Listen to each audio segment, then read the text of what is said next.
Next up, in the urban myths of rodent control, is peppermint oil or other strong smells. And of course it doesn't work. Mothballs, which is naphthalene, are repellents for bats, cats, dogs, house sparrows, pigeons, rabbits, starlings, and tree squirrels. But the indoor use recommendations are 5 pounds per 2,000 cubic feet for attics, etc. This standard was established by a peer-reviewed study by Fitzwater in 1972. What is 2,000 cubic feet? That would be a space that is 25 feet by 25 feet by 3¼ feet tall. That is a very small 625 square feet house. What is the cost of 5 pounds of mothballs? 3 pounds is around $36, around $12 a pound, so 5 pounds would be $60 plus the tax and shipping. That is pretty much the cost of a rat-proof chicken feeder, which would actually solve the problem. The efficacy data on these chemicals, despite a long history of use, are questionable. In test conditions, naphthalene showed no repellency against penned deer, starlings in a nest box, or bats. Even though the naphthalene was well above the recommended concentrations for enclosed spaces, eucalyptus oil is mentioned a lot by well-meaning but clueless posters. It has been tested at 5, 10, and 20% levels. If it is sprayed daily, it does act as an irritant, which rodents would prefer to avoid, but if there is something drawing the rodent in, which there always is, they ignore the strong scent. Things that attract mice are things like food, water, or nesting materials.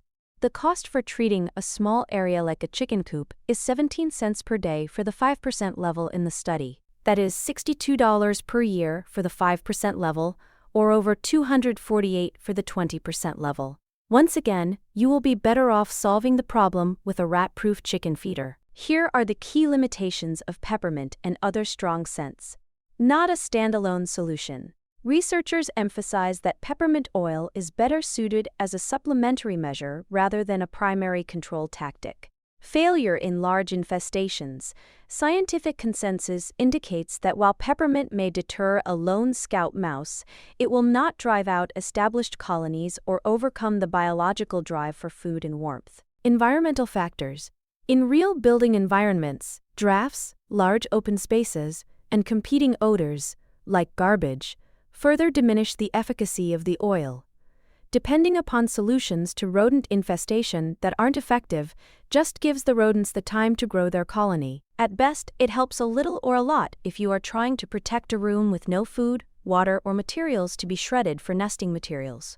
Far better to deal with the source of the problem. There are 2 methods: the exclusion method and the sanitation method.